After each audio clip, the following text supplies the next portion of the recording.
right, my dear friends, here we are.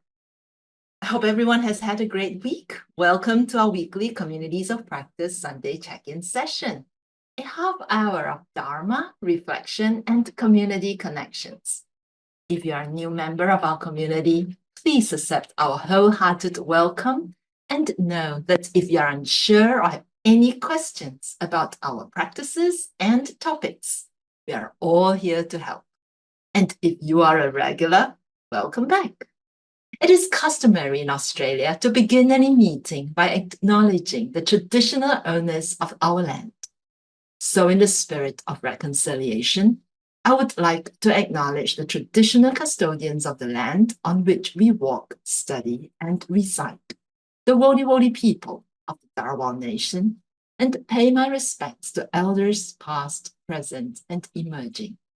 I also pay my respects to the traditional custodians of the various lands on which you all are.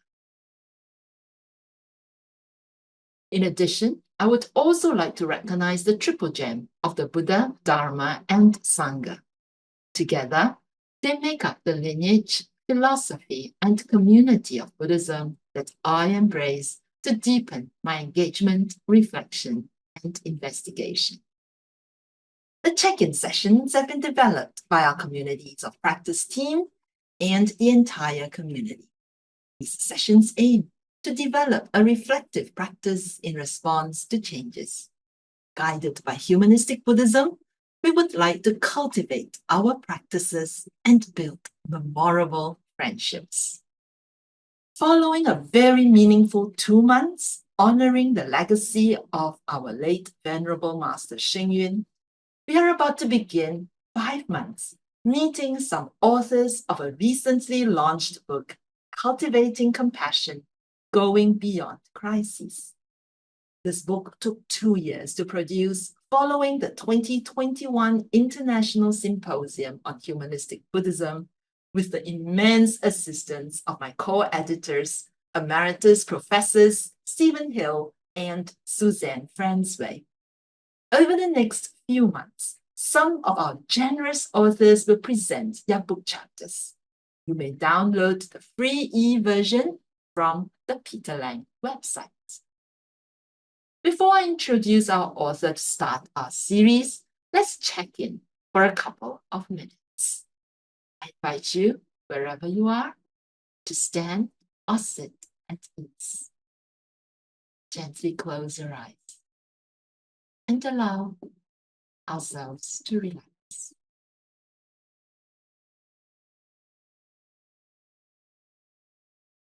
Relaxing from the top of our head.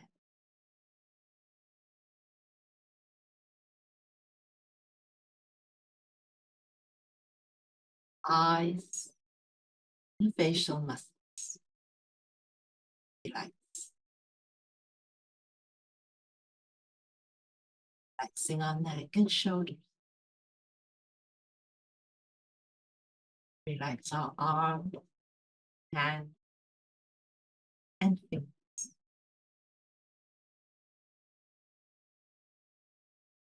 Relaxing our back.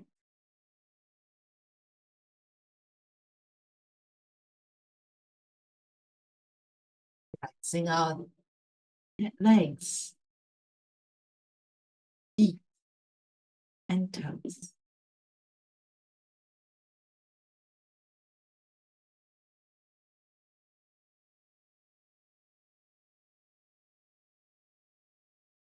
And for the next few moments, let's just allow ourselves the benefit and gift of stillness.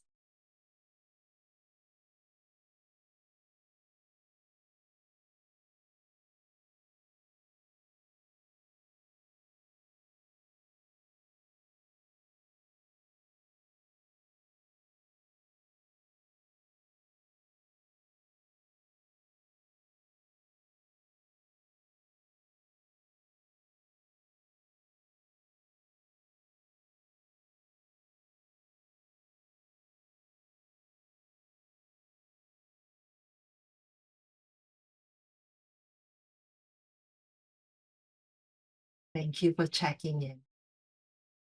for developing this beautiful practice. It is with great pleasure that I introduce to you Dr. Len Fisher to initiate our Meet the Authors series with his book chapter on compassion and kindness as tools for transformation. Len, over to you. Oh, thank you very much, Venerable Ju. I was really flattered when Stephen asked me to write for this book, but also a great deal of trepidation because, frankly, we're addressing the most important question in the world today. All of the other questions, global warming, overuse of resources, the division between rich and poor, they're all affected by this. This underlies them all. And let me just read the very first sentence in my chapter. The question is, how can we transform a society that is based largely on the free market and founded on the pursuit of individual self-interest? How can we transform that to a state that gives priority to cooperative care and support for each other and for the world as a whole? And to understand this question, you've got to go back into a little bit of history. In fact, you're going back to the foundation of Australia, the invasion of Australia, I should say, not in terms of actual Australia, but in terms of the years, because in 1776, just a few years after Captain Cook landed, the Scottish economist and philosopher Adam Smith wrote a book called The Wealth of Nations. And The Wealth of Nations propounded the idea, which has been turned into the Greed Creed. It propounded the idea that everybody pursuing their own self-interest will land you in a position where the whole society as a whole will benefit and will be in its best state. It's wrong. It's nonsense. It's been taken up by certainly most Western countries and in other forms by other countries as well. But what these people don't realize, especially the politicians, is that Adam Smith's second book, his first book, was called The Theory of Moral Sentiments. And there he argued that concern for our own happiness recommends to us concern for that of other people and the virtues of justice and beneficence, what we call compassion, in which one restrains from hurting and the other prompts us to support the happiness of others. So Adam Smith actually argued for the sort of thing that we're now trying to get. But most politicians don't recognize that. Most economists don't recognize that. They only recognize the self-interest bit, and they forget that Adam Smith says it can't work unless we care for each other. So the originator said that, and it's been ignored. So how can we get back to it? And in my chapter, I argued for compassion, which, of course, is the basis of your society of humanistic Buddhism. I argued for that as a practical tool for transformation. And I'm going to make this very quick and short, but a practical tool in two ways. Firstly, among ourselves, it's a practical tool to hold us together, to help us to build up our ideas within a group, and hopefully eventually to form a critical mass, which theoreticians, and I can talk a bit about this later, have shown if you can get this sort of critical mass, then you can start transforming the rest of the network, so long as you have enough of you agreeing and holding together. But more importantly, and this is coming out in a radio broadcast shortly on the Science Show, what about compassion for those who do not agree with us? And I think this is absolutely central, and it's central in two ways. Firstly, compassion for those who do not agree with us allows us to make links and allows them to join with the links and gradually build up a more comprehensive and coordinated and cooperative society. But most importantly, compassion for others allows them to trust us. And if you look at the fundamentals of how we can build up cooperation and why cooperation doesn't happen, It's to do, on the one hand, with building up trust, on the other hand, because people don't trust us. And the lack of trust underlies the whole self-interest society anyway. Because if you don't trust others, all you can do is look after yourself. If you trust others, then you can start to work in a cooperative manner and together.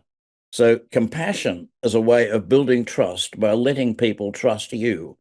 And as one of the surest ways among many of building trust, and trust is the key to change. And that's the end of my chapter.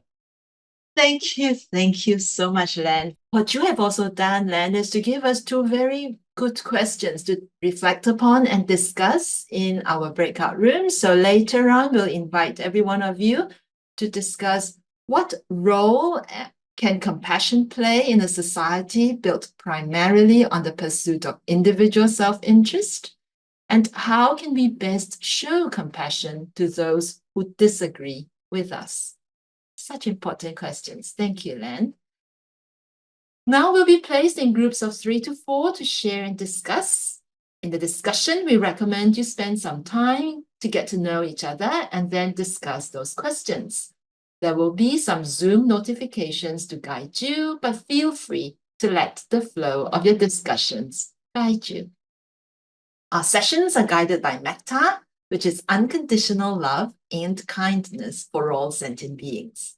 Let's use these breakout sessions to express and receive loving kindness to and from one another, and take time to pause, share, and listen. We'll also ask you to share some of your findings with the larger group at the end of the breakout discussion. So now, let's go to our breakout rooms for rich and nourishing discussions. See you all back in 15 minutes. Hello, everyone. Welcome back. We now invite you to offer any insights that you might have gathered from the breakout rooms into the chat stream. And beautiful thing is that we've got a very hardworking poster team who will take your gift and put them into very beautiful posters that will be sent out to you as midweek reminders.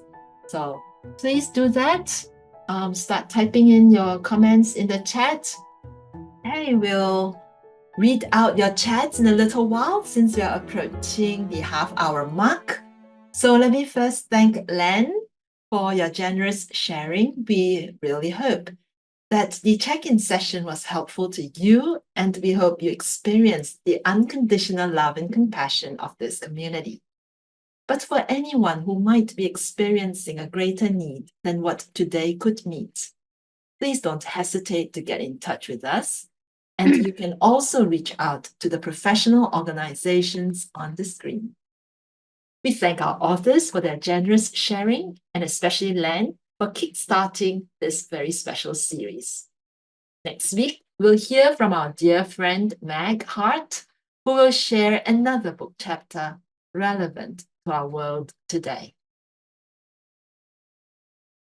For now, though, let's check out today as recite the dedication of merits together to send love and compassion to each other and whoever is in need.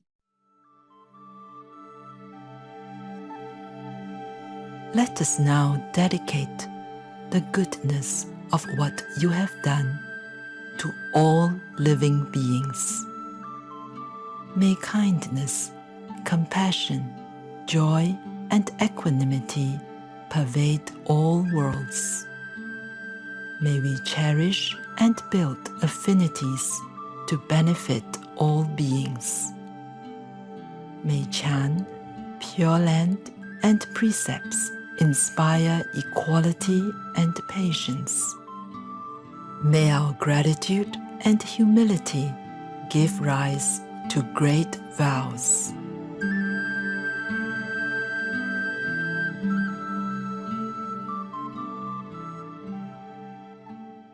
So we look forward to seeing everyone next week, 14th of April at 11 o'clock. And for now, for those of you who can stay, we welcome you to continue into our plenary session.